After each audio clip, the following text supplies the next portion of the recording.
আসসালামু আলাইকুম। রসুন খেলে আমাদের কি কি উপকার হয় এবং রসুনের উপকারিতা কি? রসুন আমাদের শরীরের কোলেস্টেরল এবং উচ্চ রক্তচাপ নিয়ন্ত্রণ করে, পাশাপাশি ডায়াবেটিস কন্ট্রোল করে।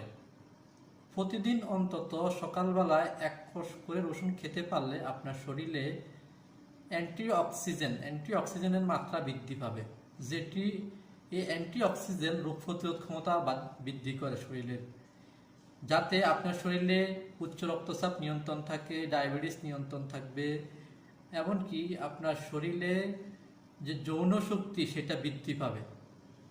রসুন অনেক উপকারী একটা জিনিস। যদি প্রতিদিন অন্তত এক কোষ রসুন সকালবেলা খেলে সবচেয়ে উপকারী, খালি পেটে এটা খুবই কার্যকারী। এবং রসুন যদি পারেন রসুন বেটে ধনিয়া পাতার সাথে সালাদ করে খেতে পারেন তাহলেও উপকারী। রসুন আমাদের শরীরে অত্যন্ত গুরুত্বপূর্ণ ভূমিকা পালন করে।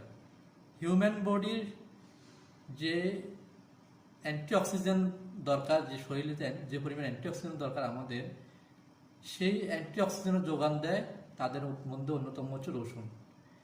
এই রসুন খেলে আপনার উচ্চ রক্তচাপ, ডায়াবেটিস, যৌন শক্তি, এমনকি আপনার শরীরের রোগ প্রতিরোধ ক্ষমতা বৃদ্ধি করে। অতিরিক্ত বেশি খাওয়া যাবে না, অতিরিক্ত বেশি খেলে এটা ক্ষতি হবে। প্রতিদিন অন্তত এক কোষ রসুন সকালবেলা খালি পেটে খেলে সবচেয়ে ভালো।